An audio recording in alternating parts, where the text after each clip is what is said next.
मी 1.25 वर्ष गप्प होतो. बोललो तर काय होईल? धनंजय मुंडेंचा इशारा. बीड जिल्ह्यातील भायाळा गावात नारळी अखंड हरिनाम सप्ताहाच्या सांगता कार्यक्रमात राजकीय वातावरण चांगलेच तापले. माजी मंत्री आणि आमदार धनंजय मुंडे यांच्या वक्तव्याने चर्चांना उधाण आले आहे. भायाळा गावात झालेल्या कार्यक्रमात धनंजय मुंडे यांचे जल्लोषात स्वागत करण्यात आले. मात्र याच मंचावरून बोलताना त्यांनी गेल्या 1.5 वर्षातील घडामोडींवर अप्रत्यक्षपणे भाष्य करत टीकाकारांना सूचक इशारा दिला. मी जन्माला आलो तेव्हापासून माझ्या पाठी संघर्ष आहे. अनेक संकट आली, पण तुमच्या आशीर्वादामुळे वेळ कधीच आली नाही, असे ते म्हणाले. तसेच जे बोलायचं ते बोलू द्या. मी 1.25 वर्ष गप्प राहिलो, कारण माझ्या गप्प राहण्यातच ताकद आहे. बोलल्यानंतर काय होईल? असा इशाराही त्यांनी दिला. यावेळी रथावर घोडच बसतं, मोर नाही, असे म्हणत कर्णर अर्जुनाच्या उदाहरणातूनही त्यांनी राजकीय टोला लगावला. पाहूया ते काय म्हणतात. खरं आज अनेक जणांनी माझ्या वर आलेल्या 1.25 वर्षापासूनच्या संकटाच्या बाबतीमध्ये धोंडे साहेबांनी या ठिकाणी आठवण काढली. धोंडे साहेबांना आणि आपल्या सगळ्यांना मी या ठिकाणी जसं जन्माला आलोय तसं माझ्या पाठी संघर्ष. जन्माला आलो 4 महिने डोळेच उघडले.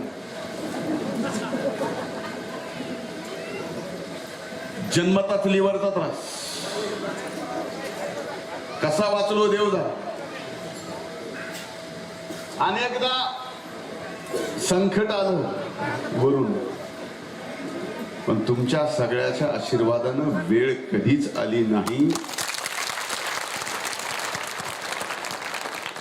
आणि असे कितीही संकट येऊ द्या, जे बोलायले त्यांना बोलू द्या. हे अध्यात्माचं व्यासपीठ नाही. मी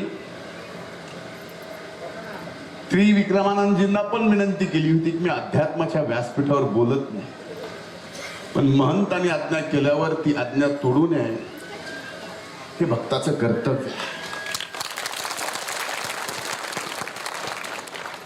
कितीही बोलले तरी मी 1.25 वर्ष बोललो नाही, आणखी नाही बोलणार नाही. कारण आपल्या गप्प राहण्यामध्ये जर एवढी ताकद आहे,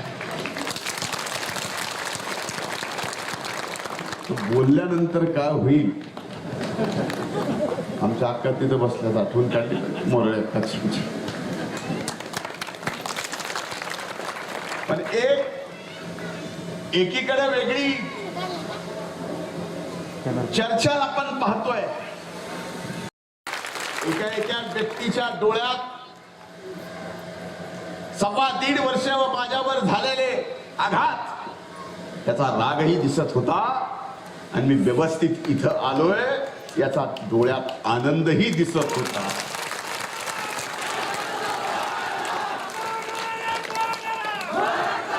एवढं अभूतपूर्व स्वागत की मी रथावर बसावं म्हणून आग्रह एवढा.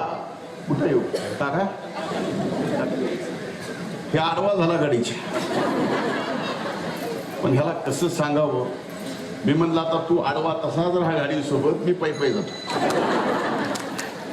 अरे रथावर घोड्याच्या बसावं लागतं, मोराच्या नाही. उदाहरण कर्णाचं दिलं, पण साक्षात माझं नाव अर्जुनाच्या एका नावापैकी धनंजय. त्यामुळे त्याला माहिती आहे कुठल्या रथात बसायचं.